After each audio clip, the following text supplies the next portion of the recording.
In a related rates problem, we are given the rate of change with respect to time of one quantity, and we are asked to find the rate of change of a related quantity.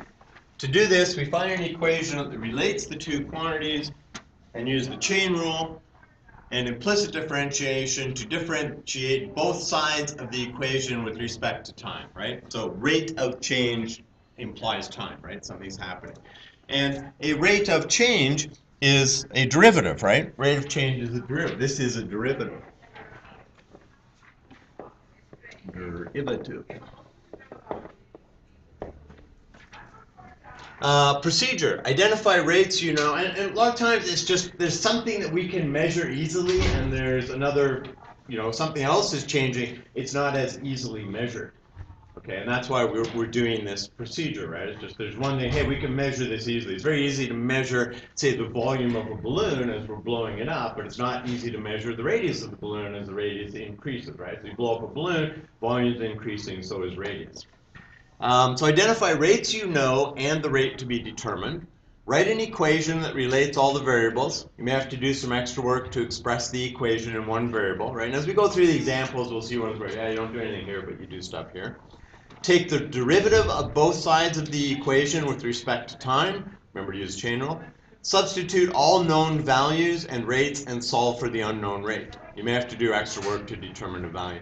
So substitution is basically the last step we're going to do, right? Don't try and stick stuff in before you should be.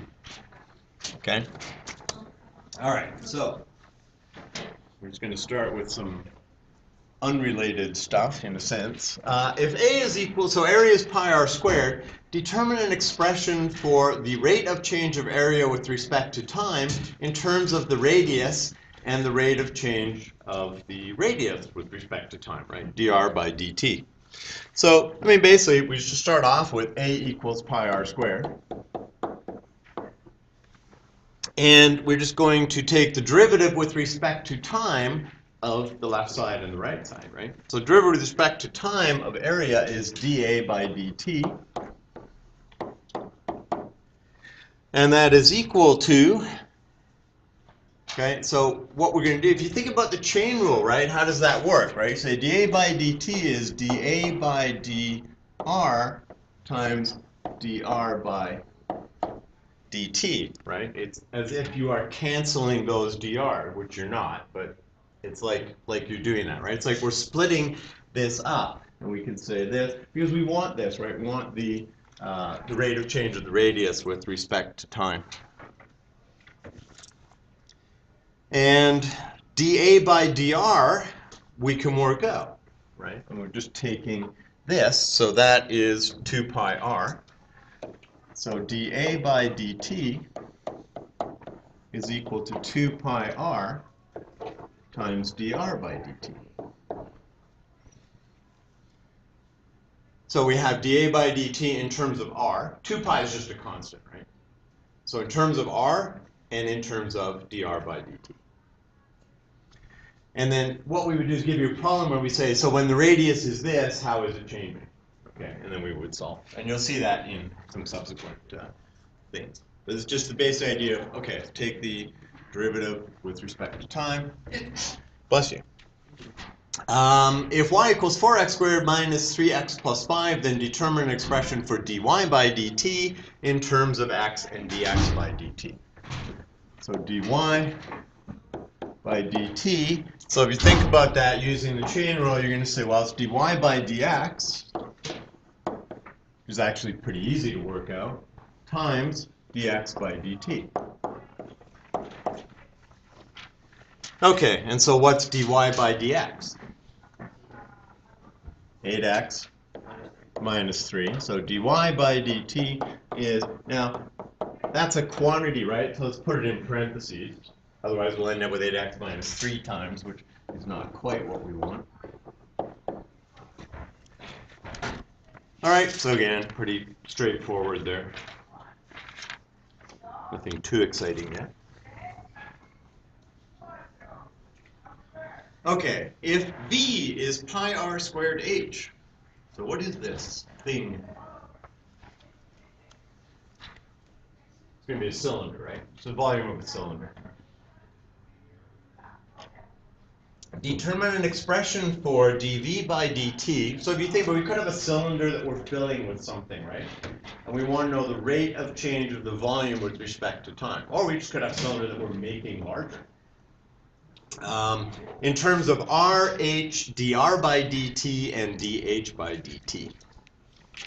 Now, generally speaking, if we're solving a problem like this, we're going to try and get it in terms of one variable, okay? And in this case, we're not. So we're going to say dV by dt, okay? So derivative of both sides with respect to time, is equal to, all right, so if we take the derivative with respect to h, so in that case, pi r squared is just a constant, right? So if h is the thing that's changing, it'll be pi r squared, and the derivative of h with respect to time, so dH by dt, plus. And this time, we're going to take the derivative with respect to r, so now basically pi h is the constant, right? You think, well, pi h is a constant. We want the derivative with respect to r, which is going to be 2r times dr by dt, right? Because remember, we're taking the derivative with respect to time here. Okay, so we can now just kind of consolidate that, and we've got pi r squared dH by dt plus, and let's just reorganize this a smidge to write 2 pi rh times dr by dt.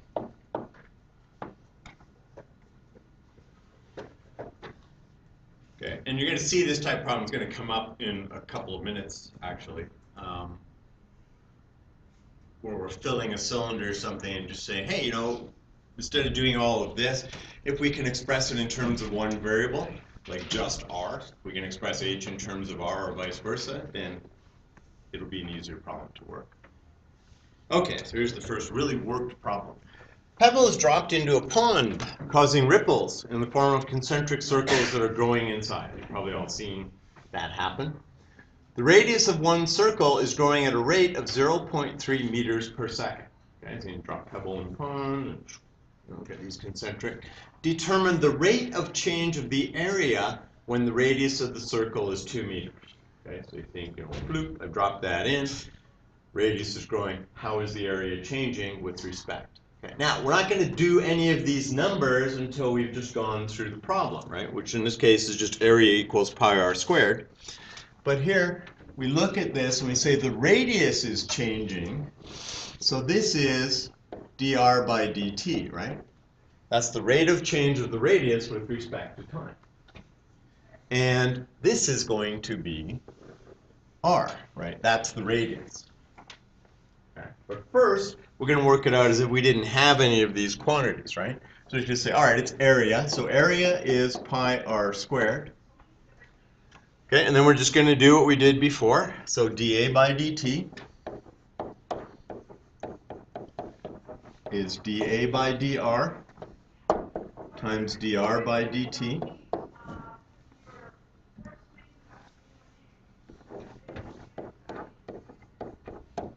Okay, dA by dr, so we worked that out before, right? It's 2 pi r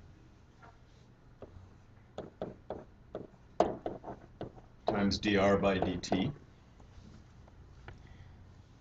Okay, and we want the rate of change of the area with respect to time, so we want dA by dt, and now we can substitute in, right? We know r is 2.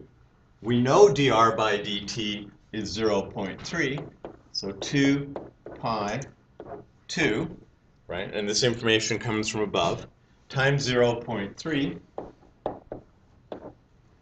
So that's 4, that's going to be 1.2 pi. And area, what's this thing, meters. So meters per, oh, sorry, it's square meters per second. Meters squared per second, right? Because the area is measured in square meters. And the rate of change is per second, right? So we have 2 meters, right? Radius is 2 meters times 0.3 meters per second. Meters times meters gives us meters squared per second. Okay, so the radius, when the radius is 2 meters, the area is changing at the rate of 1.2 pi meters squared per second. Yes, Peter. Should we leave that coefficient in a fraction or a decimal? It's fine, kind of almost either way, I think. You know, like for us, that's as best as we can do. So on some of these, I'm going to give you, and this actually works out to blah, okay, but that requires a calculator, so that's not something we would ask you on a test. We'd expect, yeah, okay, 1.2 pi meters squared per second, right? Like that's the best you can do. Air is pumped into a spherical balloon, right? So here's the balloon thing. If the volume of the balloon is increasing at a rate of 20 cubic centimeters per second, now that might be easy for us to measure if we just had a flow rate, right? If you got like a helium tank and you can measure the flow of helium going into this balloon, that's easy to measure. Then how fast is the radius increasing when the radius is 30 centimeters? That's harder to measure, right? Well, the balloon is really hard, right? Because you can't just lay a ruler across it. What's the radius here? Okay. I mean, I guess you could come up with some device you could put it in that expanded with it and measured. Transparent balloon and a laser? Transparent balloon and a laser. Yeah. Actually, I suppose you could do that. But let's just say, hey, we have a flow rate meter, which is a pretty easy thing to have, and we want to know how is the radius changing. Okay, so we need a formula for volume. What's the volume of a sphere? 4/3. Yeah, so 4/3 pi r cubed. Okay, this is nice, right? Because there's only one variable, right? It's just the radius. Okay, well, it's two. I guess the volume changes. Okay, so we know that dV, rate of change of volume with respect to time, is dV by dr times dr by dt. Right, now the volume, so what's this? This is dV by dt, right?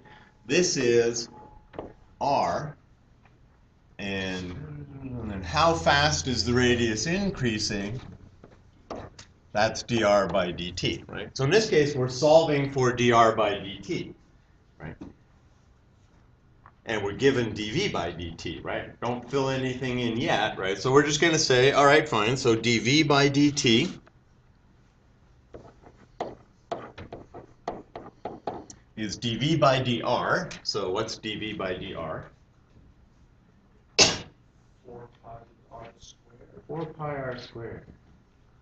I've heard of 4 pi r squared before. What is 4 pi r squared? A bad baker. It's the area of a sphere, right? Sure. Huh. So the derivative of the volume is the area. Kind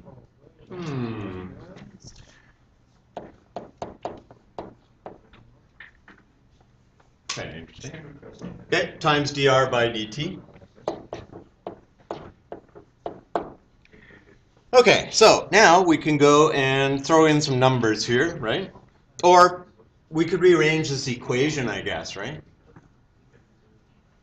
So maybe let's do that. Let's rearrange the equation first. Let's just go over here.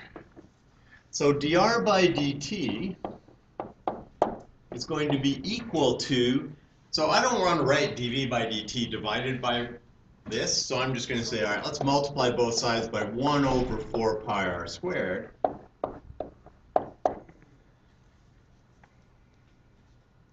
Okay, so it's a little easier to do that than writing dV by dt over 4 pi r. Don't do that. Okay. All right, so now we can fill in, right? This is what we want to find, dr by dt. 1 over 4 pi. Okay, so the radius is 30 centimeters, so 30 squared. And the rate of change of volume with respect to time is 20.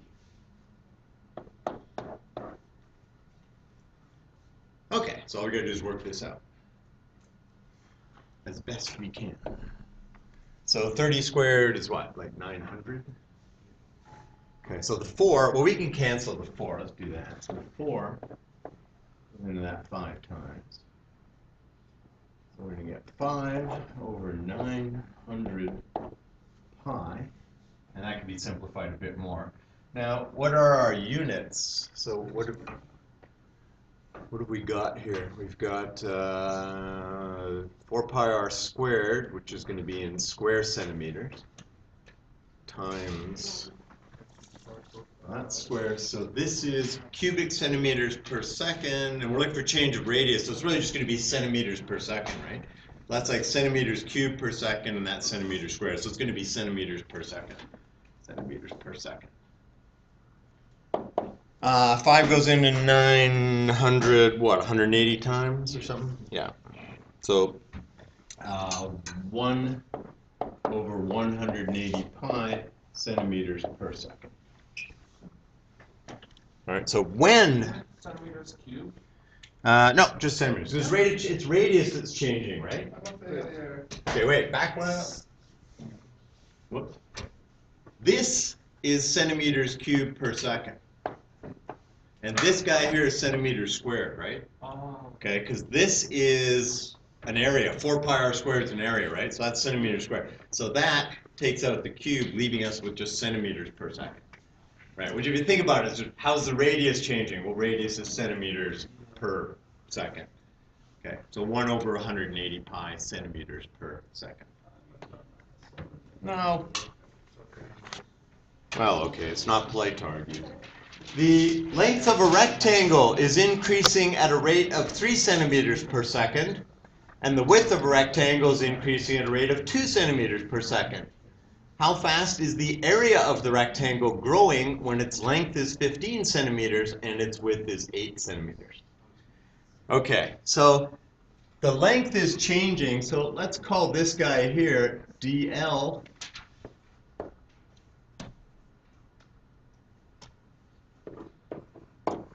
by dt. And the width is changing, so let's call this guy here dw by dt. And this obviously is going to be L, and this will be W. Okay, so area of a rectangle. What's the area of a rectangle? Length times width, right? So area equals length times width.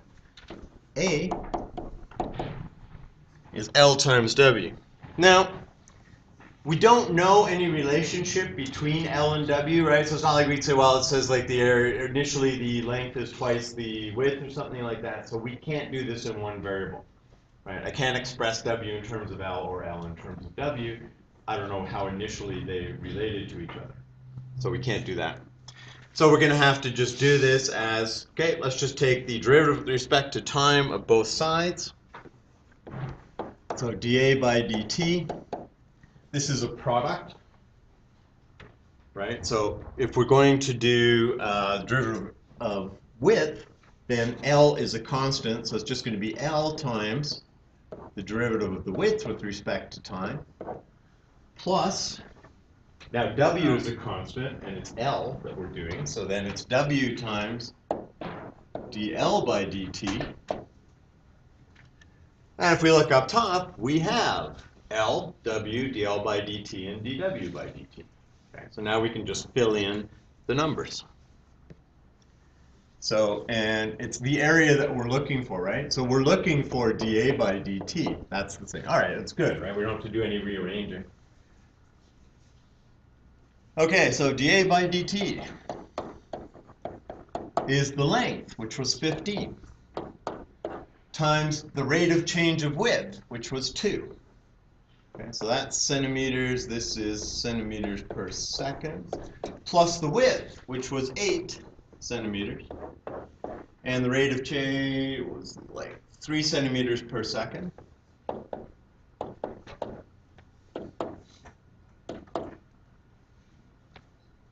right. So that's 30 plus 24. Okay, and it's rate of change of area, right? So the units should be centimeters squared per second, and they are, right? Because we got centimeters times centimeters per second, and that works out to 54 square centimeters per second. Now remember, that's an instantaneous rate of change when the length is 15 and the width is 8. Right? 1 second later, the length will be 17, the width will be 11, and we'll have a different rate of change, obviously. Right? All right. What was that? 4, 5, 6. We will go no further than 11, just so, if we get through these, because the 12, 13, and so on are trig-related rates. And so the plan is, as far as we can, up to 11, up to and including 11 today. Monday review for CUME, right? So don't worry about this stuff, like, okay? It's not on the CUME. Tuesday, the CUME itself. Wednesday, we're finishing off whatever we don't get done up to 11, or it's just a work period on those guys. Then Thursday is trig, and I don't know what's on Friday. It's probably like max and min or something. But that's like getting a week ahead of ourselves. A water tank is in the shape of an inverted right circular cone with a depth of 5 meters and a top diameter of 4 meters. Water leaks out of the tank at a rate of 1/12 of a cubic meter per minute. How fast is the water level in the tank dropping when the water in the tank is 4 meters deep? Right? So we're saying, if it was a cylinder, we could probably figure that out, right? Because it's just a constant area and radius and volume, and that like each centimeter you go down, it's always the same volume. But in a cone, it's not, right? As we move down, it's constantly changing. So first step, draw yourself a little diagram. Okay, inverted cone. There, an inverted cone with a depth of 5 meters. So we know that from here to here is 5 meters, and a top diameter of 4 meters. Well, we don't do diameter much, right? So the radius is 2 meters. Okay, so we got a cone. Taking that a little too far down.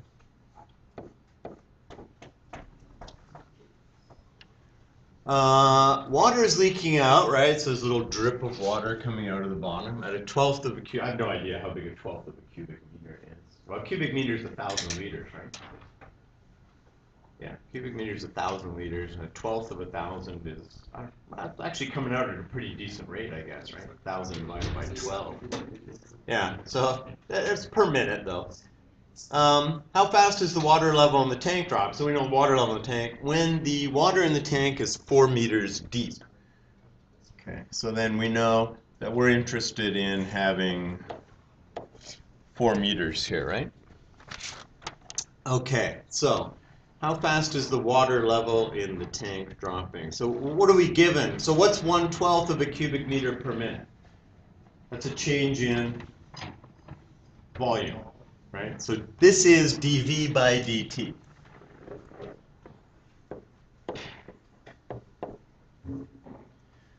Now we're asked to find how fast the water level, we're asked to find the height, right? The height of the water.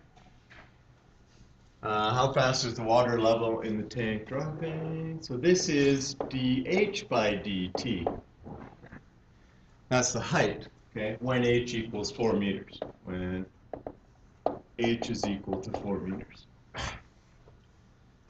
Now, how are V and H related? What's the relationship between volume and height? What's the volume of a cone?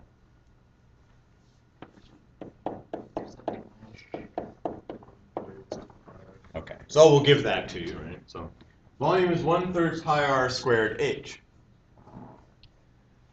All right, but we want to find dH by dt, right? I don't really care how the radius is changing. Yep. So are we going to be given equations for every type of volume and surface area, or are we going to have to memorize some of them? I'm thinking if it's not on your formula sheet, which it's not. Oh no, there is. Yeah, there's volumes on your formula sheet. Your formula sheet's got V equals pi r squared h and 1/3 pi r squared h. So you need to know what pi r squared h is, right? And you need to know what 1/3 pi r squared h and 4/3 pi r cubed is, and L times W times H. So you need to know this is a rectangular prism, a cylinder, a cone, and a sphere. And then the surface areas are for whatever. Okay, now, so we say cone, we expect you to be able to find that on your formula sheet and say, oh yeah, that's the 1/3 pi r squared h. There's a way, using calculus, that you can figure that out, right?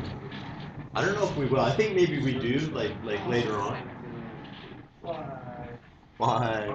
Because, well, how else do you think it came about? Do you think we just took cones and said, hey, it takes 3 of these to fill up one of those, therefore the volume is 1/3? That seems like a pretty smart thing. Well, maybe initially, and then somebody said, yeah, but, you know, that's just, that's inductive, right? Well, it looks like this, and we've constructed a whole bunch of different cones, and that's always been true, but. On the scoreboard. Okay, so, we're interested in dH by dt, we're not interested in R, so this would be easier if we could express V as a function. So this would be easier.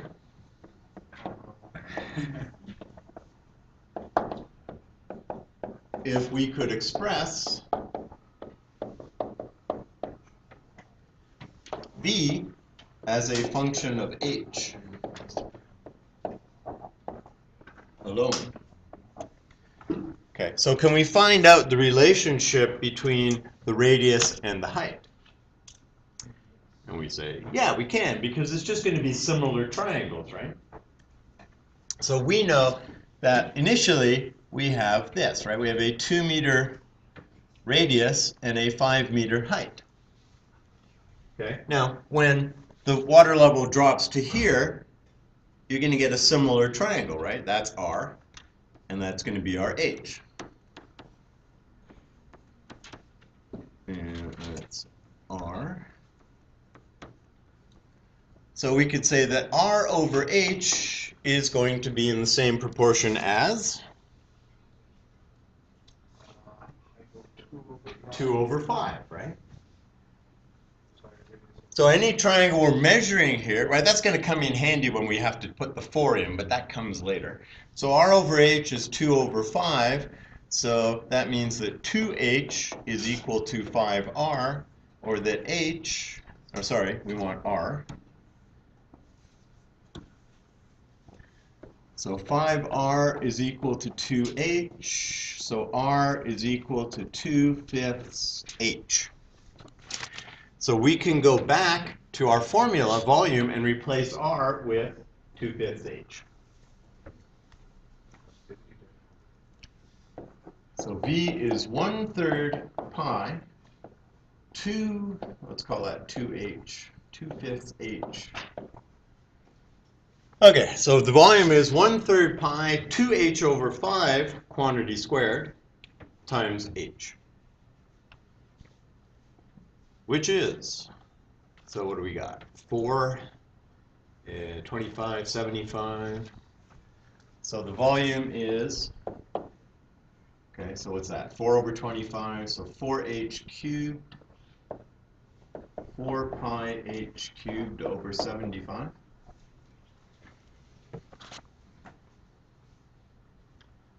Okay, so there's our formula for volume, right? It has one variable now, H. Okay, so what do we want? Well, we want dV by dt.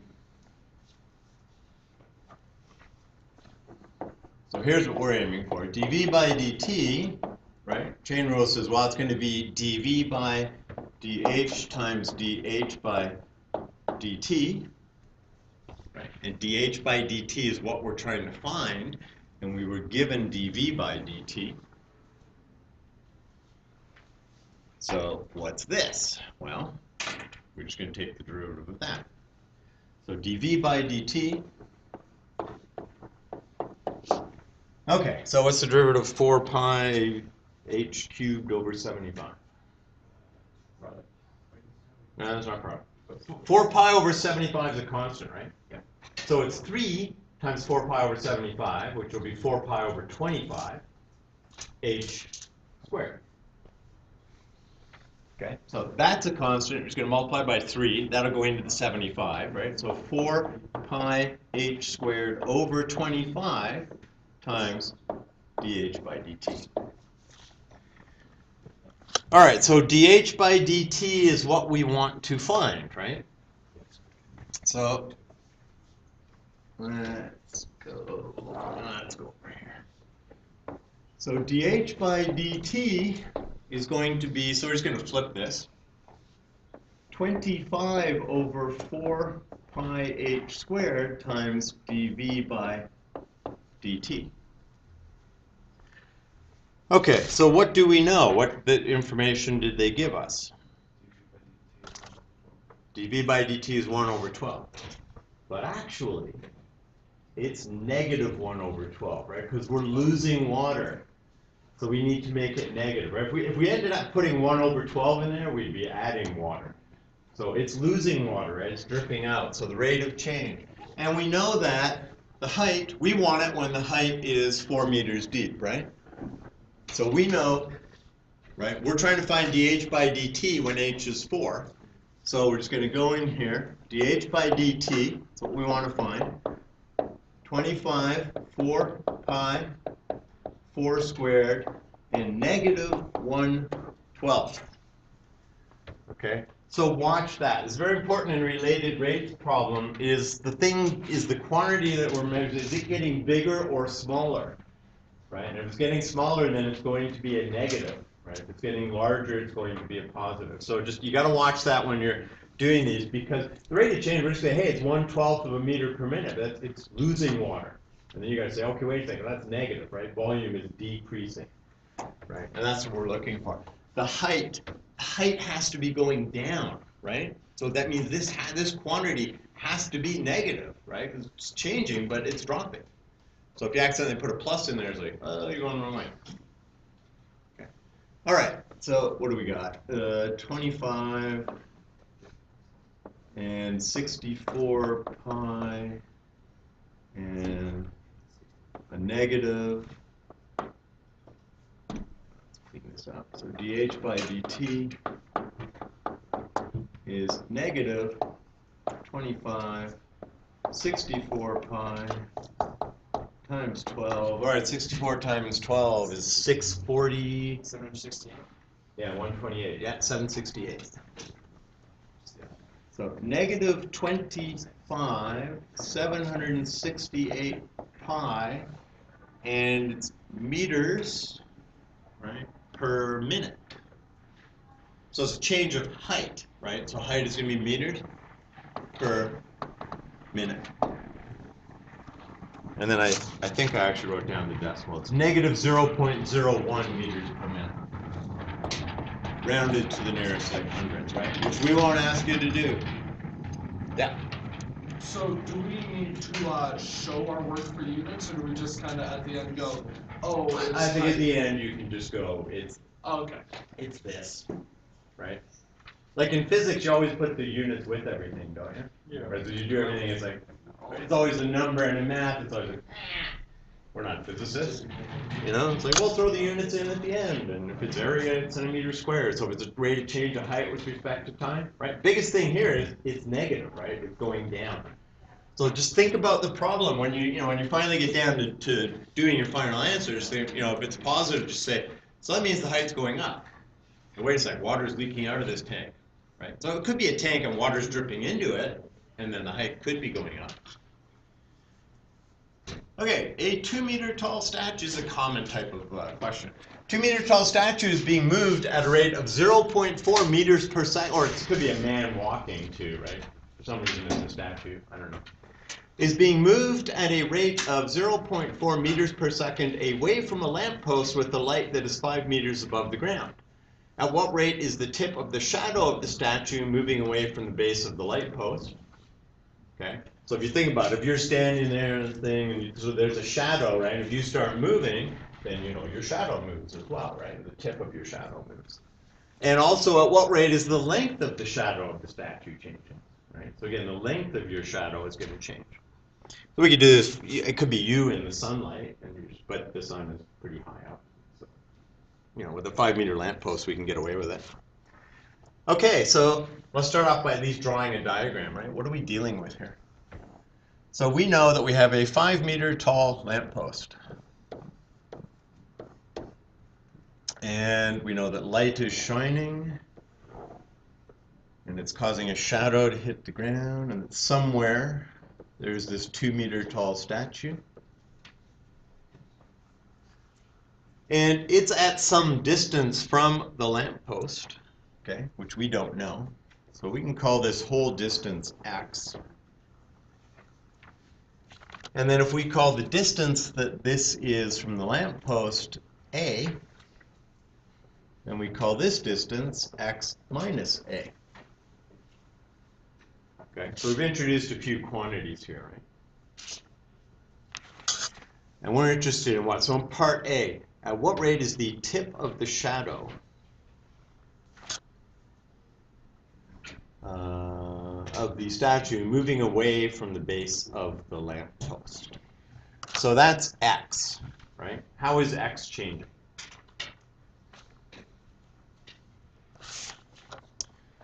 So, what else do we have? We're moving the statue away. So the statue's this far. So this is going to be, in our terms, this is dA by dt, right? So A is our distance from the lamppost. And it's increasing at a rate of 0.4 meters per second. So we have dA by dt. And in part A, we're just trying to figure out what is dx by dt.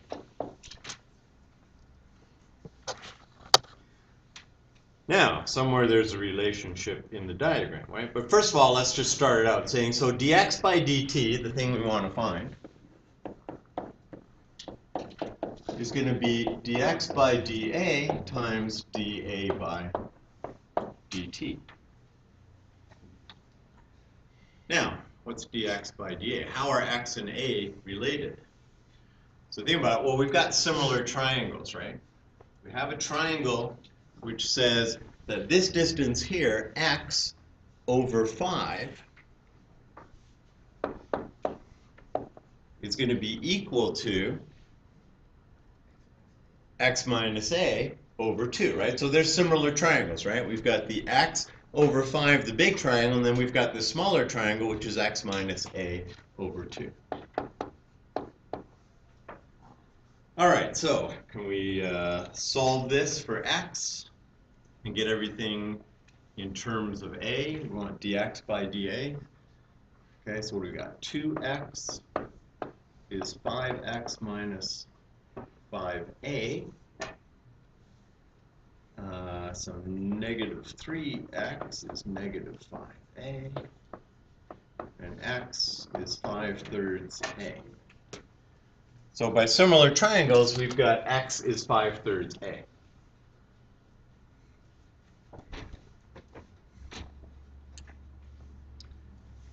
All right, so dx by dt is dx by dA. So what's the derivative here? Just 5/3, right? 5/3. Times dA by dt. And now we go, oh, wait, well, we know dA by dt, right? We know the rate at which we are moving the statue away. So, great, all we got to do is substitute that in.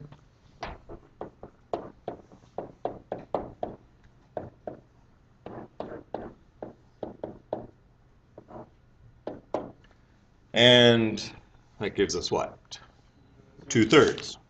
Yeah, so 5 times 0.4 is 2. So we have 2/3.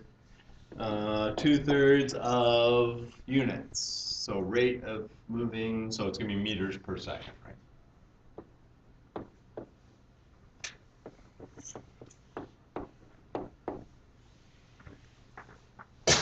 So when we're looking at when it's being moved at a rate of 0.4 meters per second away, so the tip of the shadow is moving at a rate of 2/3 of a meter per second. Part B, at what rate is the length of the shadow changing? Okay, so now, question. Do I have space? No. Okay, I'll do this here. Okay, new diagram. This is 5. This is 2. This is A. And this is B. Okay, now we know that dA by dt is still 0.4 meters per second, right? Because the statue is moving away from the light.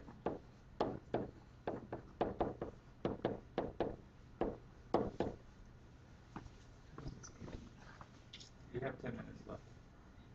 So we've got 24 minutes left. So if I want to give you guys time to look stuff over, then All right. we go by That's for the another. afternoon. Yeah, we'll go another 10 minutes. And then. How dare you. Okay. It's for Yeah, I know. What we want to know is dB by dt. I had same mistake too. Okay, so if we set this up, we will say dB by dt is dB by dA times dA by dt, right? Keep in mind, we've got the dA by dt, so we're going to write that, and then we want these guys to pseudo-cancel, right? They don't actually cancel, but you set it up as if that happens. Okay, and we've got similar triangles again, right? We've got B and 2, and then we've got A plus B and 5, right? So we could say B over 2. So the base is to the height as the base, in this case A plus B, is to 5. And we want to solve, right? So we want to do dB by dA, so we want to solve for B, right, in terms of A. So we've got B equals something A, and then we can just take that derivative, which will be dB by dA. So where does that go? 5B is 2A plus 2B. 3B is 2A, and B is 2/3 A.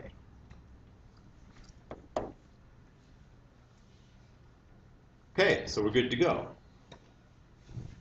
What's dB by dA? 2/3, right? Okay, so we figured out, we drew the diagram, we've got this relationship. And so this is 2/3. dA by dt is the same as it was before, right? We've left that part of the diagram the same. And that's 0.4. And that will give us dB by dt, which is what we're looking for. And that's equal to 0.8 over 3, which is 8 over 30, which is 4 over 15. 0.8 over 3, which is 8 over 30. So 4/15 of a meter per second. Okay. Is the rate at which the tip of the, what was it? The length of the shadow is changing. Okay? And that's the shadow, right? I mean, the shadow goes from here, right? This is the thing, this is the shadow it's casting, that's the rate at which the length of the shadow is changing. 4/15 of a meter per second. Stoink. Well, we can fit it. Why is that off by like 2 minutes? 1 minute. A hot air balloon is 60 meters directly above SAM and maintains its altitude even when wind is blowing it horizontally at 5 meters per minute. At what rate is the distance from the balloon to SAM increasing when its horizontal distance from SAM is 20 meters? Okay, gotta draw a picture. Wouldn't it hurt for Sam to look up and see the hot air balloon?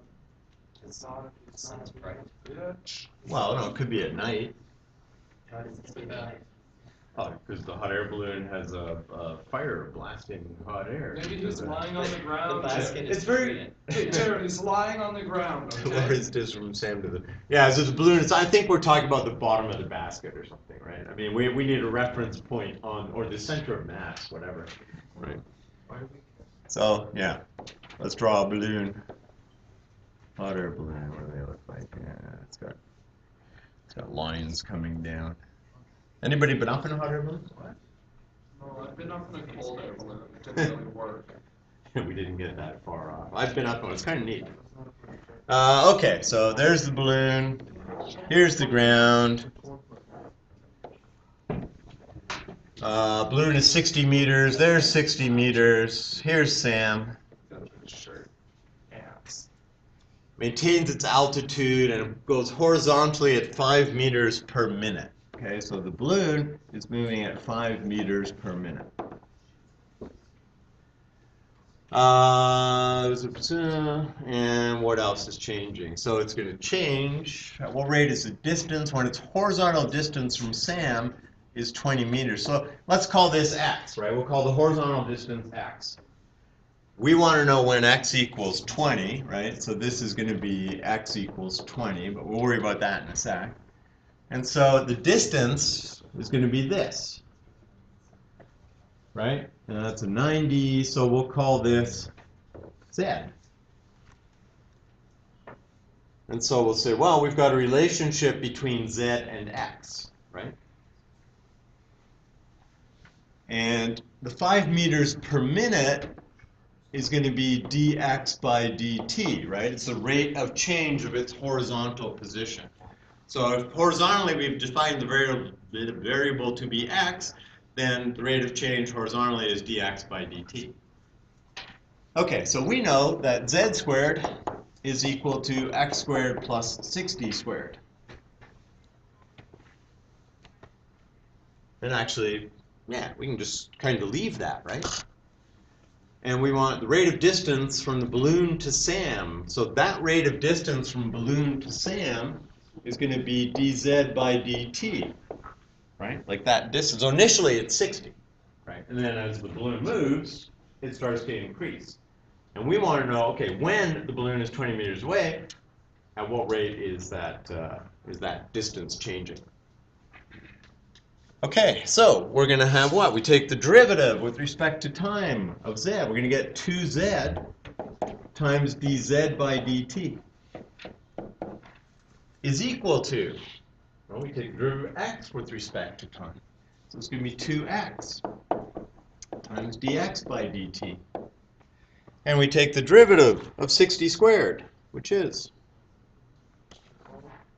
0. Yeah. Okay, plus 0. You are.